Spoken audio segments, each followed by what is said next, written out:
Tu aimes le caramel beurre salé? Tu aimes le chocolat? Et si on faisait un caramel beurre salé au chocolat? Je m'appelle Liv et sur Litchi and Sweets, je publie chaque dimanche mes meilleures recettes et techniques de pâtisserie pour réussir tes réalisations à la maison.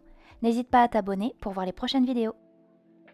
J'ai découvert plusieurs recettes de caramel au chocolat sur les réseaux, de Cédric Grolet à Aurélien Cohen en passant par Christophe Michalak et j'en oublie certainement beaucoup d'autres. J'ai donc réalisé ce caramel beurre salé au chocolat et je t'avoue, je l'adore. J'utilise dans les crêpes, dans les macarons, sur des tartines, je suis accro. Je te propose donc aujourd'hui une recette de caramel beurre salé aux 2 chocolats, chocolat au lait et chocolat noir. On va d'abord réaliser un caramel au beurre salé et on va ensuite le transformer en caramel chocolaté. Avant de réaliser notre caramel à sec, je te partage la liste des ingrédients. Tu auras donc besoin de 200 g de sucre, 400 g de crème liquide à minimum 30% de matière grasse, 20 g de beurre doux, 1,5 g de fleur de sel, c'est précis, 80 g de chocolat noir et chocolat au lait. J'ai divisé ici 40 g de chocolat noir et 40 g de chocolat au lait.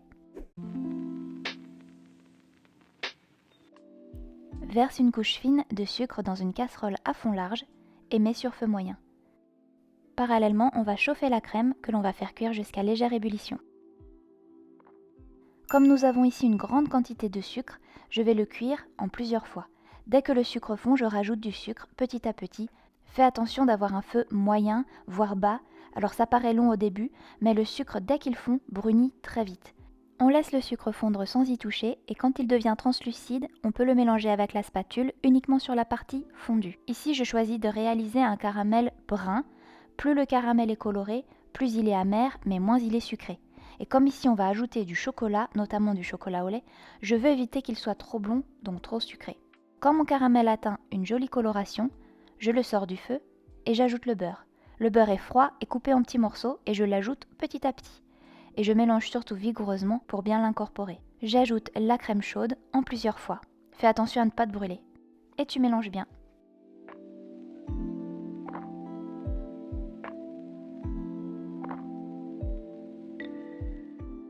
Une fois la crème versée, on remet le caramel sur le feu et on le laisse mijoter doucement pendant plusieurs minutes. Pour le moment, il est trop liquide, il faut qu'il épaississe un petit peu. Si tu as quelques morceaux de caramel, ça peut arriver, ils vont disparaître pendant la cuisson. Si vraiment tu as des gros morceaux qui ne disparaissent pas, tu peux les enlever du caramel, comme ça tu auras juste un beau caramel bien lisse.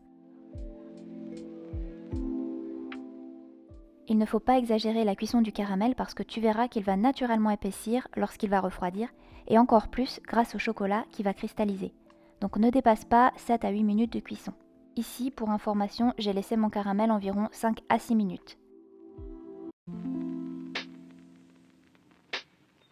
Je débarrasse le caramel dans un pichet. Je surveille la température et quand il atteint environ 60 degrés, alors c'est assez long, pour aller plus vite, tu peux le verser dans un récipient à fond large si tu es pressé. Sinon, tu le laisses tranquillement refroidir à température ambiante. Et quand il atteint environ 60 degrés, on peut verser le chocolat. Je mixe enfin pour obtenir un caramel bien lisse et bien onctueux.